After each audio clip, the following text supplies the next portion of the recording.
6.5%, was it? Is that what the current odds are of the Stanley Cup? Well, and if you look at the round-by-round progression, the Stanley Cup favorite is the Vancouver Canucks.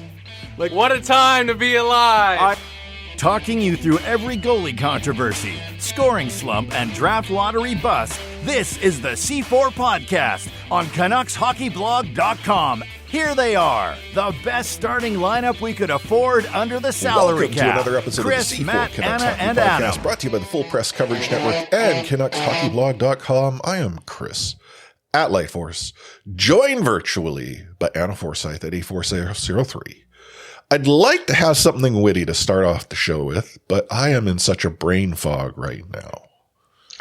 Yeah, you're doing fine. Like, honestly, pretty impressed with you standing upright. Well, sitting upright. So I don't think anyone's in sort of completely 100% right now.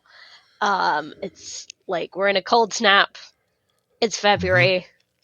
Like, everyone's miserable. It's snowing.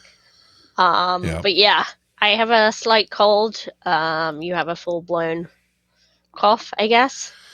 Cold, cough, flu, not sure. I mean, who knows? Maybe it's the spicy cough at this point. But oh God, we weren't here last week. We had an episode off because the holiday being Family Day, and to celebrate the Family Day weekend, my daughter brought home some sickness. So she was actually home all week because she was sick. Like, we were responsible parents. We kept her here, kept her germs with us.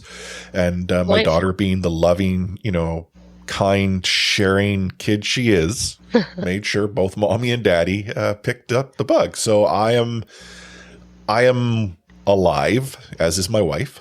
But we're in two different sort of disparate states of disrepair.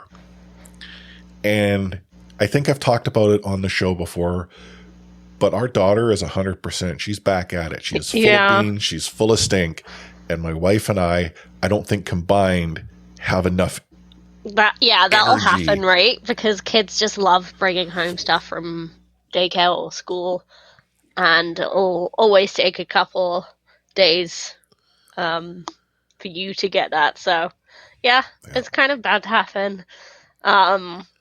And unless you live in a mansion where you can sequester yourself off and, like, leave one parent to deal with it, or have a nanny or something like that, it's inevitable that it's going to run the household. Yeah, well, even if you were to sequester yourself off, we can't let the 5-year-old fend for herself. Honestly, right? I'm not suggesting you do, but if anyone can handle it, Bari could. No, she probably could. You're right. Feeding the animals, taking care of herself, I bet. Oh, she does. She actually does a really good job at feeding the animals when given the opportunity. I mean, a lot of the stuff isn't accessible to her, but she is very capable of doing it and thinking of, constructive ways to get herself up higher. Therein lay a problem, because sometimes she tries and doesn't quite understand the limits as to her reach and what have you, but she critically thinks things through. Yeah. Speaking of things beyond the reach, the Vancouver Canucks seemingly have yet to fully comprehend how one gets improved draft odds. I mean, the time that we've been away, they've been inconsistent. Because Manko loved the kid, but boy, oh boy, this kid continues to score goals that win games and get the Canucks points. Like, I love the kid, love him to death. I love his infectiousness. Just give this kid some Coca-Cola, a banana, a map to the rink. I mean, yeah, he's just so excitable. It's so hard to get mad at him, but you're just like, literally every force is trying to help the Canucks tank, like external force. Canucks literally traded away defensemen before puck drop, so they were down a defenseman. The Toronto War Room were trying to pull back that goal on him, but he cannot be kept down. Neither can Petey, and that's kind of unfortunate, even though you do want them that way eventually. Yeah. But no, I mean, if you're thinking, oh, well, Chris seems to think the Canucks are doing well. No, not at all. I mean, heck, It's better than they should be. Yeah, exactly. Right. They've gotten a win against the Blues in overtime. They got a win against the Stars in overtime. They got a shootout loss against the Predators. There's your points. Everything else has been bad. So, not the end of the world, but no, I mean, the Vancouver Canucks are sort of, doing what they can to make it appear as if the message has been heard. The team needs to be rebuilt because there's also been some adjustments, not the adjustments that I think most would have thought may have occurred. Luke Schenn, as we're recording, is still a Vancouver Canuck. Yeah. Yet he has been shut down for the better part of like 2 weeks for trade-related reasons. And, I don't think his son or daughter has been born yet. I don't believe so. I feel like we would have heard about it, so... Yeah, so I mean, there's the pending arrival of a child. So I mean, I get why you would give him that opportunity, and at the same time don't risk him getting hurt, because if there's something that we have seen with the Vancouver Canucks, players get hurt. Mm-hmm. So yeah, we got a whole lot to talk about, seeing as we haven't had an episode for 2 weeks, and so little time to do it in before I just fall over and pass out. So let's look back the last couple of weeks. The birthday week, the Vancouver Canucks, you could say gave me the gift of a loss. Yeah, that was nice of them. Right. And they went and lost again against the Flyers, and made sure to do so in stellar fashion. I'm not, happy they're losing the way they are losing. But hey, this season's a write-off, so who cares, right? Yeah. I mean, so your birthday was the 15th, correct? It was the 15th, yeah. So, yeah, they lost New York on your birthday. And then just 3 days later, they were decided to show off against Philly. So, very, bizarre. Just overall... Just with the teams that they have lost against, it's kind of amazing that they're just finding this fight. But then it's not, because it's the players you think it is. It's Pedersen just being that really smart, best all-round player that he is. I don't know, if Demko didn't come back, he could have played goal, I think. Yeah. And I, need to sort of make sure people understand when I said they lost against the Flyers, it's they lost because they won. Yes. And they won 6-2. I understood what you meant.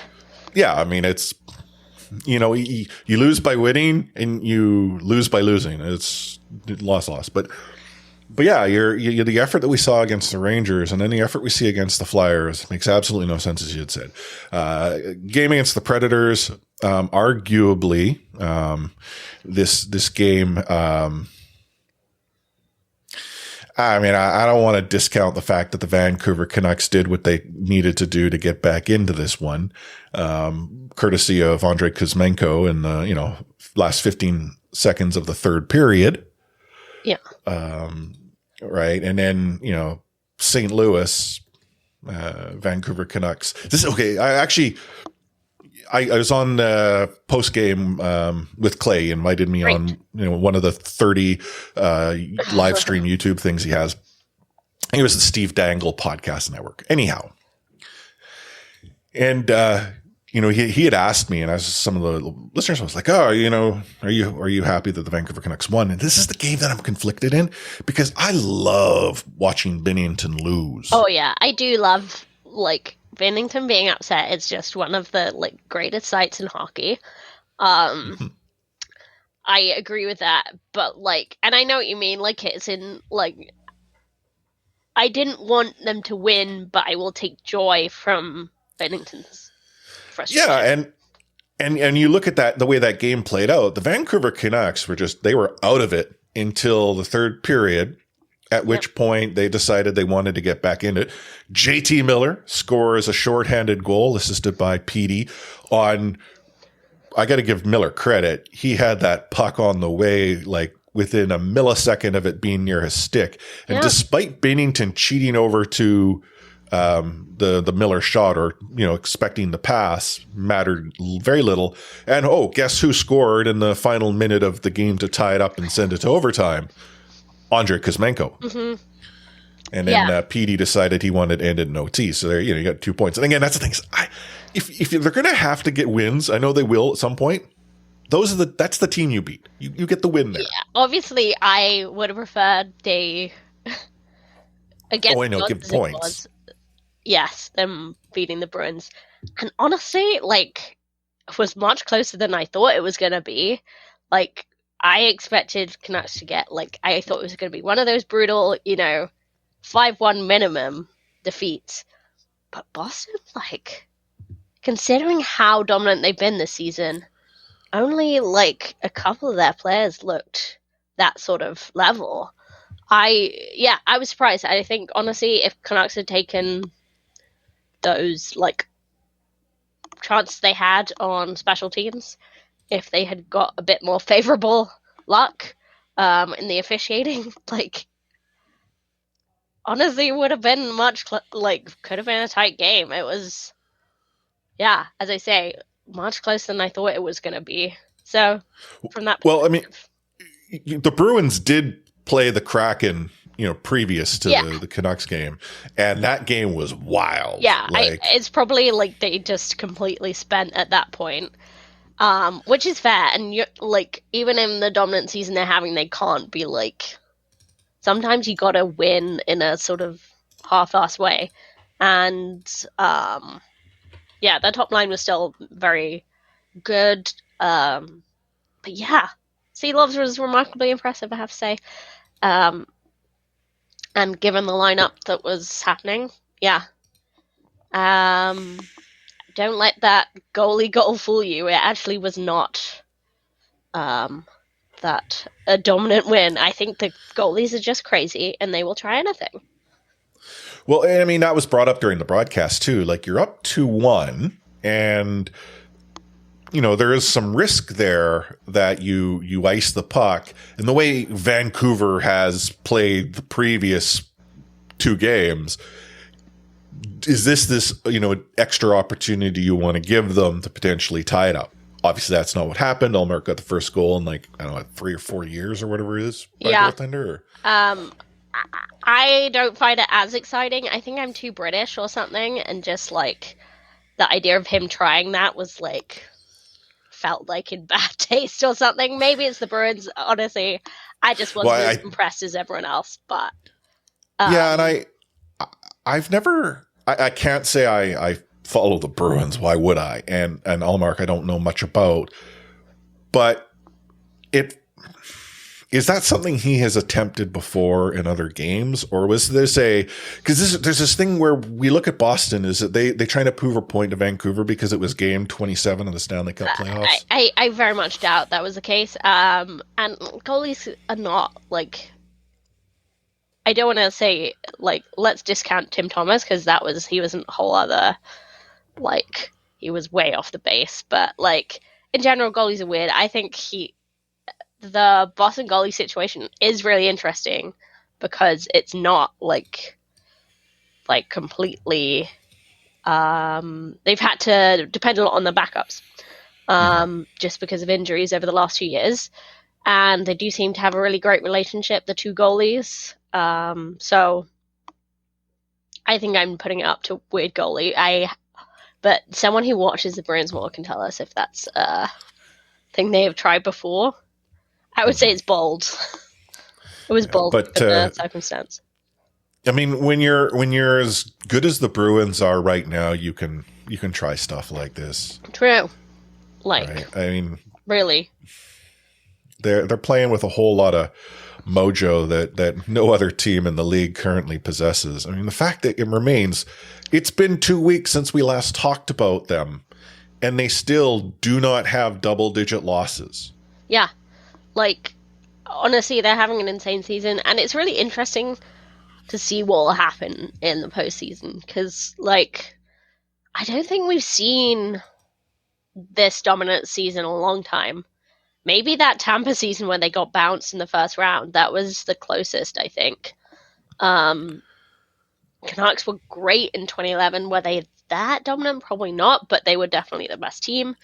When they won the President's Trophy the next year, they were not the best team in the league. I think everyone was kind of surprised that actually happened. So yeah, it will be super interesting what happens in the playoffs if this dominance continues, or we just like have a Tampa moment. Yeah. And that brings us to the game that we just finished watching. The Vancouver Canucks went on a quick road trip down to Dallas. One game. Yeah. Before they come home for a couple more. External forces, the NHL scheduling also trying to help Canucks tank. Right. Like, so, you know, on the road. So since we last recorded, they had 2 more games at home. Then they went on the road for 2. They came home for 1, on the road for 1. And then after we record here, they're then home for a stretch. They don't go back on the road until the middle of March. But the game tonight was weird. It felt to me like Dallas was the team that was trying hardest, yet maybe because Thatcher Demko made a return, like this. Yeah. Did you believe that he would start the first game he dressed? That didn't shock me because just because of the backwards and forwards nature. I think they weren't going to pull him off IR till he was actually fully ready, because of the setbacks they've already had. So I think that was more a case that he might have been ready to go at the weekend, but they didn't want to take that risk until he felt really ready. But like, also give Seelovs the job. Sorry. Sure, no, but they talked about it during Hockey Night in Canada and how, you know, you don't dress a goaltender who's not ready to go on the ice. Right. And so the belief was that, there's no sense in rushing Thatcher back, but we'll probably see him go on the road. He'll dress as a backup and then he'll get in. So to see him start on the road in Dallas, I think that to me was surprising. I wouldn't have been surprised if he was backup, but to see him start, that's what sort of, I'm like, but that means to me that he was probably good to back up at the weekend. But, like huge. I'm sure it was a boost for this very inexperienced defense to know that they have a very experienced goaltender behind them rather than the arty party, who has been pretty impressive considering, but he's no Thatcher Demko. But like, just not just morale boost wise, in actuality, like the amount of high danger chances that defense gave up was, I don't have the number, so I would like to check it, but like it was considerable, and Thatcher Demko stepped up. Certainly did. So Vancouver got themselves 2 2-goal leads in this game, but as we know, no lead in Vancouver is safe. Dallas was able to tie it up early in the third period, and then early in overtime. Andrei Kuzmenko scores a goal. Dallas is headed down the tunnel.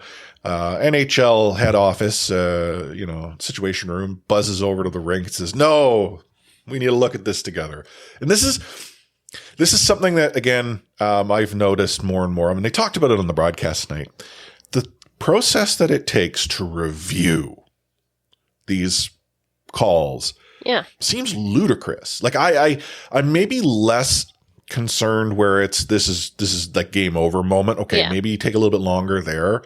But if the call is made by the situation room, why does it have to take so long to then discuss with the linesman? Like if the call's not, if it's not the linesman on the ice who ultimately make the decision, it's instead, Toronto. It does seem to be like if you can't tell within 2 minutes, then there's no reason to overturn. And I think, Canucks got on the wrong end of some challenges in the game in St. Louis. But I do think that should apply across the board. And yeah, like, I don't think I'm being biased in that perspective. It would have been much better for us if they had overturned it, but I do think, yeah, especially when it's mid-game, like, you make the challenge, if you can tell in 2 minutes that it should be overturned, great, do it, but otherwise, no. Like I mean, a comparable for me is what we see with VAR, Yeah, in exactly. soccer or football. With VAR, there's the time that generally gets consumed is when the referee is the one who has to go and watch, 30 different angles. Yeah. It's the same thing. Like, yeah, it should be clear and obvious error. It's not really that anymore, but that's the idea behind it. Right. Whereas like the offsides, and this is where I understand where people are like, well, wait a minute, like an offside where you're using technology to draw like, lines based on physics and all that, okay, maybe that's too extreme, but at least you've taken out, like, it's quick. Yeah. Punch the data in, boom, offside, not offside. I mean, rugby with review. Yeah.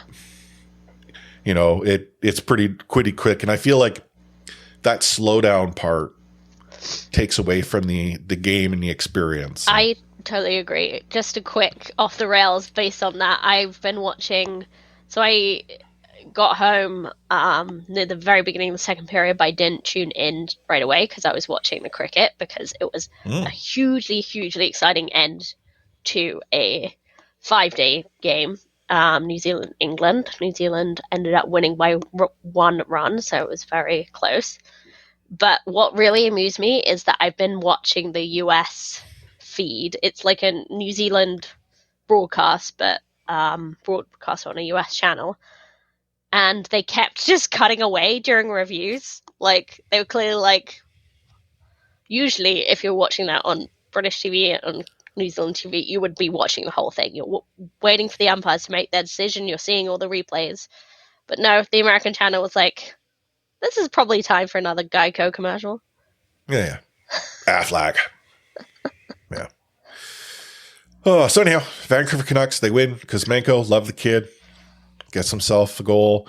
Beauvillier had a night. 3 points, 2 goals, 1 assist. Really liking Beauvillier filling in quite nicely in that sort of Pedersen, Kuzmenko, Beauvillier line. Right. I mean, that was like, he's a top 6 player. He's not going to be that sort of middle 6, like, flashing out. Either he works or he doesn't. He seems to work, so. But the other note, actually, worth mentioning, is that JT Miller, he was not on the road trip to Dallas. When word came out that he wasn't making the trip, people are like, oh my goodness, he's being traded. He's week to week, which when the Vancouver Canucks come out and say someone is week to week, I'm presuming he might not be back this season. Yeah. I mean, considering there is 5 weeks left in the season. Yeah. Like, week to week does not sort of like give itself to, he'll be back next week. Yes, I know that is open to interpretation. But literally, to me, that's more day to day. The NHL, like, I think anything under 3 weeks could be day to day for NHL teams to tell media. So if it's week to week, like, you're thinking over a month here. Yeah. But yes, so not to be traded. No. Well, I mean, and for those who are like, there's still a possibility he could be traded. Yeah, there is. Yeah. I said this when I was with Clay, but the more I think about it, the more I think if you were going to trade JT Miller, it's not a deadline deal. It's an end of season deal. It's an end of season before that contract kicks in. Yeah. And what interests me is that it took a whole afternoon, it seems, to get an answer on whether you can retain salary on just an extension or before that extension kicks in. And it turns out, no, you can't. It has to apply to both. So again, I think that makes it more likely that it's an off-season deal, if anything. Yeah. I would not want to retain money on a JT Miller. I mean, that's but how else? We're getting rid of him. No, I know, but like, because now you're paying him to go play somewhere else for 8 years. Yeah. Oh, anyhow, messy that situation is. That's not to suggest, though, that the Vancouver Canucks have not been active in the trade market. The first deal that went down since we last recorded was one with the New York Rangers. The Vancouver Canucks acquired Vitaly Krasov in exchange for William Lockwood and a 7th-round pick in 2026, which I don't know about that particular draft year, but seems to me not to be a pick I would be too worried about. Yeah. I mean, it's not quite air, but it's not much more than that. Yeah. No. And William Lockwood, yeah, he's done way better than expected, especially considering his huge injury that he had just after being drafted. But, yeah, Krasov is definitely an upgrade, definitely more potential, and he's young, so, like... Well, and this is, again, going back to the previous deal that we were talking about. How do you evaluate whether it's good or not? There are a lot of Rangers fans dissatisfied with this deal. Yeah.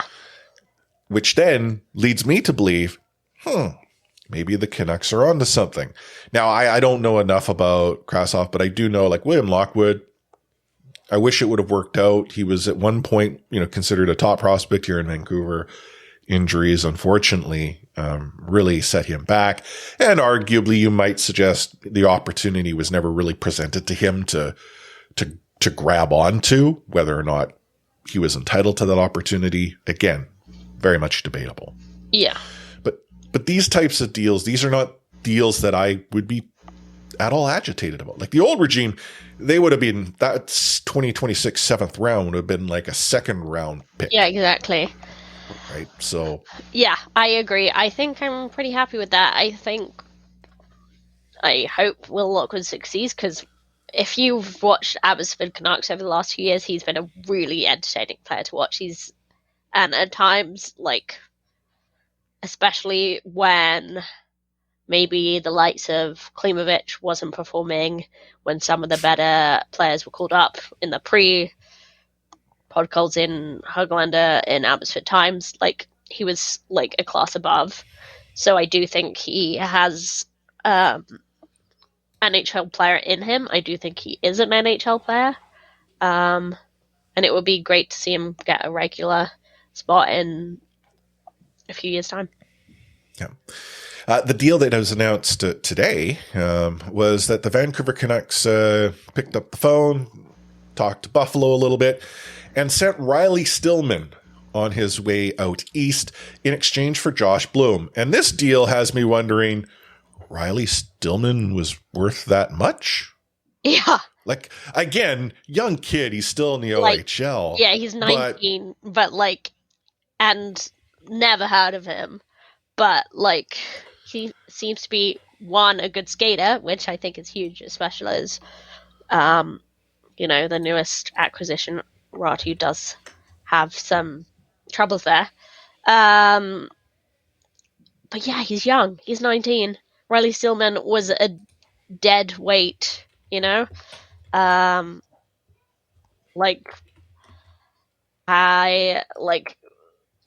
haven't enjoyed him playing. All he's been doing is taking up a roster spot, and sorry, Riley, peace be with you.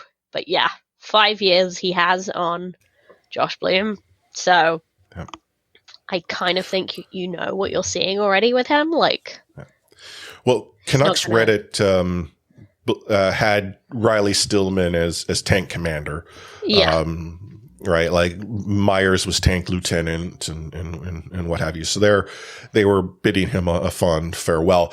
But the other piece of the puzzle here was that Riley Stillman was tying up 1.35 on your cap. That doesn't seem like a whole lot of money, but he was at that price point next year too. So the Vancouver Canucks, in making this deal, did free up additional cap space. This is something that they've started to be smart about. You then have JPAD on Twitter saying it's to free up space for Kane, which, oh my goodness. But talk about stirring the pot.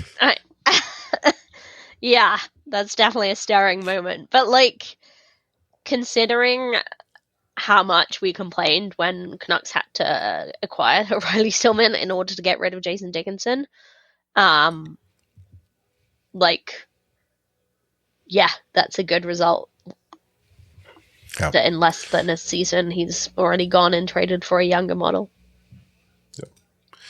So maybe Patrick Allvin is got some skills in the kitchen that we weren't too aware of. I mean, again, I'm presuming it's him, but who knows? Maybe it's Trader Jim that's pulling all the strings and actually, sticking to his word of not being in front of the camera to tell us all about it like he used to be. But trade deadline is only a handful of days away. As to what else happens, I don't know. I mean, I think Elliot today had said that he doesn't think JT gets traded. I think it's pretty unlikely. Was it Dollywall that had said something along the lines that it now sounds like Besser and Shen could be going to Calgary? Right, yeah. I did wonder what happened to the Besser to Minnesota deal. I don't know if that's gone anywhere. Maybe they'll just have him walk down the hallway on Thursday. But yeah, Shen, I'd be curious what happens, because surely he's such a valuable pickup as a rental, but obviously the two big players in Toronto and Boston no longer require his services. So I still expect him to go. Shen, maybe not Besser. Besser might be another revisit in the off season kind of thing, but yeah. Anywho, as we know, time will tell. When we record our episode next week, maybe the Vancouver Canucks will have made a big splash. Maybe they will not have done anything whatsoever, which, as a Canucks fan, we're very much used to. But one thing that you and I are going to do is take a short break. You're listening to the C4 Canucks Hockey Podcast, brought to you by the Full Press Coverage Network and CanucksHockeyBlog.com. Take hitting out of the game. You can't hit anymore, so don't do it. The unsportsmanlike conduct, I want to get an explanation on that. No kidding. Because how do you get suspended for unsportsmanlike conduct? Plus interference. There's no interference there. He had the puck. Now, Madison never ever did that before. Now, why did he do it? And that because he was mad. Well, your early favorite for the Calder Trophy, that's for sure. Elias Pettersson, you might even say your early favorite for the Hart Trophy. Just to get back to your question, Elias is going to play plenty. He didn't play. He's going to get a lot of power play time. And, yeah, I'm concerned about our offense. We lost 200-point players, and we've got to find a way to score. Seeing as we're ending Rewind off talking about, Canucks trades, let's talk about, what the rest of the league has been up to, because,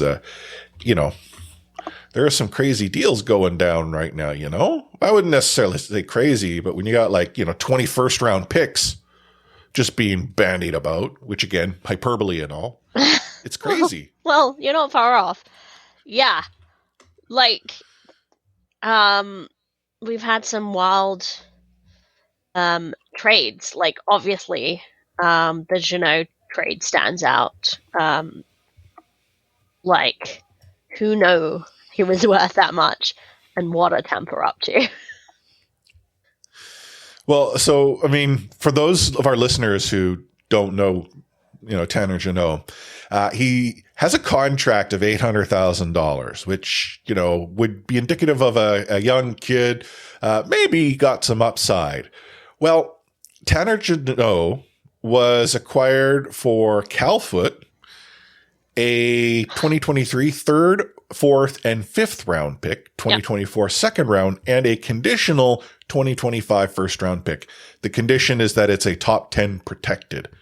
I don't know if that means that it then becomes like a 26 or something. That's the part that I don't know. Was not clear. Because it's the last one in the I don't know. That may be something that shakes out in time. But what a haul. That's a crazy deal. I mean, I can't say I know enough about Tanner Jeannot outside of the fact that kids making bank based on that. I will say, but I don't know if that's indicative of his wider performance. Honestly, because it's Tampa, I guess they know what they're doing, but maybe they're thinking they have one more run left in them.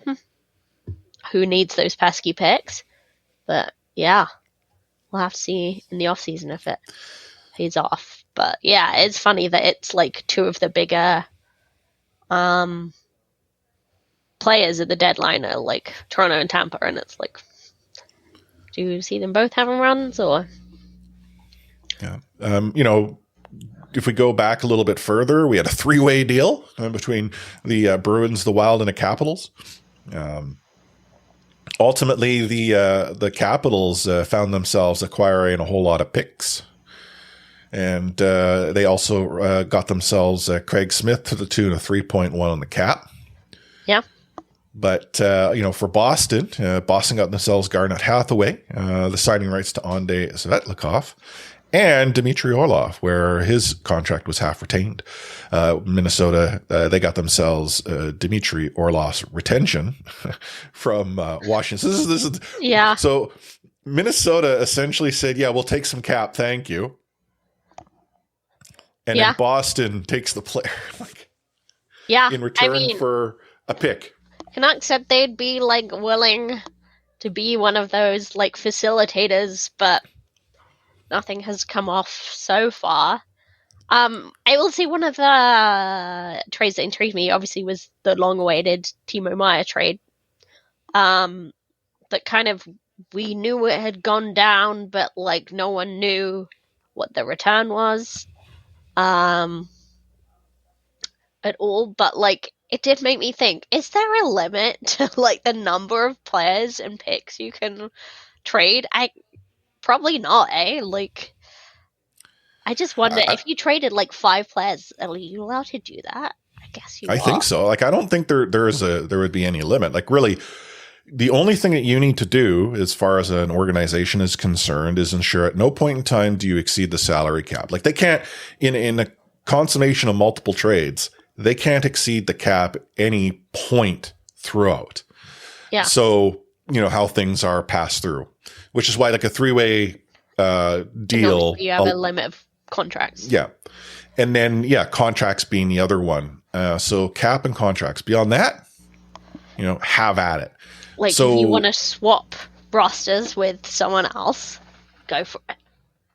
Yeah, exactly. The Sharks and Devils pretty much, did as much as that, and they threw a metric ton of conditions on the deal. So the San Jose Sharks have a conditional first round, a conditional second round, and then the conditions are if it's one of these, it's one of those, then it's this, it's that, and it's if it's this, but if it's that, it's crazy on. But for the Devils, as you said, Timo Meier gets to hang out there. Oh, Maple Leafs, Blackhawks, they decided to get a deal done, which, possibly takes the Leafs out of play-ish to the bigger deals. Yeah. It's interesting though, eh? Chicago obviously shedding right now, might be shedding a very big contract in the next couple of days, we'll see. But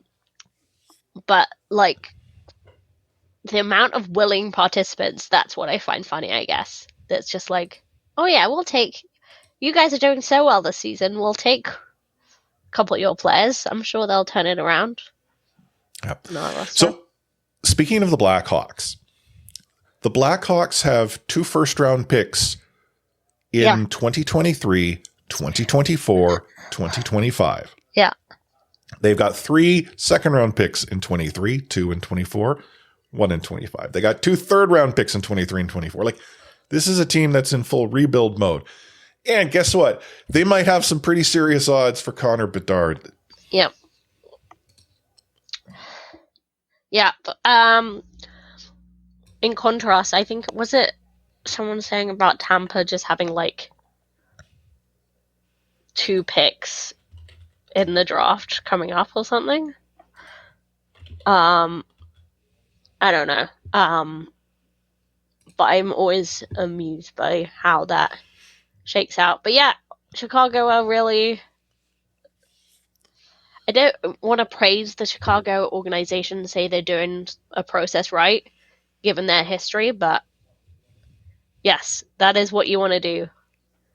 build up those picks. Yeah, Tampa has 3 picks in 23. One in the 6th round and 2 in the 7th. There you go. They don't have the earliest pick is a 2nd round pick in 25 right now. They've been trading them away, and if your window is open, right? Yeah, and your team is ready to win. This is what you do. I mean, this is what the Vancouver Canucks did, right? Back in the day. They won 2 cups in a row. Like, they have some players that maybe won't be good to go in another couple of years. So yeah, like, fair play. Like, Stamkos going to be like good in 3 years' time. Maybe not Stanley Cup good. Well, but he's also off the books in 3 years' time. So if he's not good, yeah, exactly. But like, you've got 8.5 to play with. Exactly.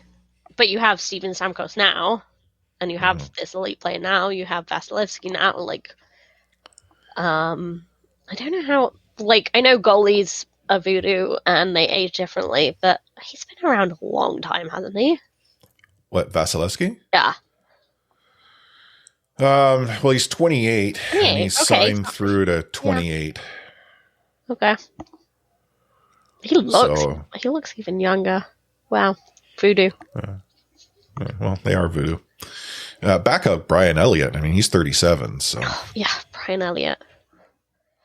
I mean, there are some players that I'm like, not in a rude way, do not really know how you're still around. You're just like, oh, you're still here. Okay. Hey, it's Bob Essence was, the best backup, and he, I think, was like 36, 37 when he was with the Canucks. So, speaking of people still being around, it's just ridiculous to me that Shea Weber's contract just got traded. Okay, the Arizona Coyotes, they have Hall of Fame NHLers on the roster who will never skate a second of ice time. Yeah, but sure, punish the Canucks for their the Longo contract. They're the ones trying to suspend the cap. Not Vegas, not Arizona. It's definitely Vancouver. Yeah, I mean, it is so asinine that you can have all of these contracts associated to a team who acquires them for the sole purpose of ensuring that they're at the floor. Yeah, honestly, to me, I'm just like, I feel like this is the kind of thing if you were running a small business, this is the kind of thing that gets you put in jail for fraud, still paying people who aren't there anymore. And yeah, it is there was a tweet I saw. I think it was actually Pronger who had actually, retweeted it, making light of the fact that there was someone else who's going to be, joining his golf group or something like that. The NHL doesn't care. I mean, I know I've said this before on the show. I don't feel that there's this big conspiracy to, take the screws to the Vancouver Canucks, but I will agree that the league will go out of its way to be friendly to others. One of which is the Arizona Coyotes. Gary Bettman has done everything in his power to ensure that the Coyotes exist. And if at some point in time the Coyotes need to retire a builder, Gary Bettman better be the first person to go up in the rafters there. Okay. Yeah. I mean, I don't mean put him in the rafters, but Ring of Honor with his picture or something like that. Okay. Yeah, just bizarro. But I'm under no illusions that the NHL wheel of justice, or whatever form that takes, whether it's player safety, whether it's officiating, whether it's the war room, or whether it's just James getting away with stuff. It's more random than anything, and it's just incompetence. Yeah, I found the tweet. It's Chris Pronger. He's tweeting out the tweet that was talking about Shea Weber's cap hit joining the famous Coyotes Legends Society. And he's excited for our new acquisition to join our golf tee times. Asinine. Anywho, Do you think this deadline is going to be a big one? I mean, if Patrick Kane gets traded, sure. Like, that's kind of inevitable, really, isn't it? Like, even if it's somewhat of an anticlimax that's been anticipated for so long. But yeah. Well, like in itself, I mean, one deal to me, that isn't nice to make a big deadline. More in my mind is there's many deals, and I can understand how there's one deal can be like the domino that causes many of the other pieces to start to fall. Yeah, but I'm getting the feeling it's not going to be as active as past. No, yeah. What I mean to say is it'll definitely be a big story, like Patrick Kane leaving the Blackhawks, leaving. Shall I say Mick's legacy and leave it at that? Yes, Mick's legacy. I mean, guys known to nickel and dime, so. Yeah. Anywho, again, we'll be back in a week's time to talk all about what the rest of the league has been doing, along with what the Vancouver Canucks have been doing. But as we look to wrap up the show, something that we had forgotten to talk about 2 weeks ago was the launch of the C4 Book Club, which, we talked about. We got some early indication from you, our listeners, that you wanted to have this happen. Yeah. And then it sort of, fell to the wayside. But yeah, Anna, did you want to talk to it a bit? Yeah. I mean, I haven't thought too much about it, but more what I want to say is we'd love to get input from the listeners as to what form you want this to take. I love it to be something interactive where we can just get together and discuss the books, and we do know that we are starting with Aaron Volpatti's book. Like, that is a decision that we've made, and I think a few of our listeners have read it, so that's exciting. But yeah, like, maybe come at us on Discord and give us some input on what form this can take, because it would be cool for it to be an open discussion. I don't want it to just be me talking into a mic about what I thought of the book. It would be great to get some input. It would be cool if it's like getting together and having a discussion, maybe on Discord, maybe on a voice channel.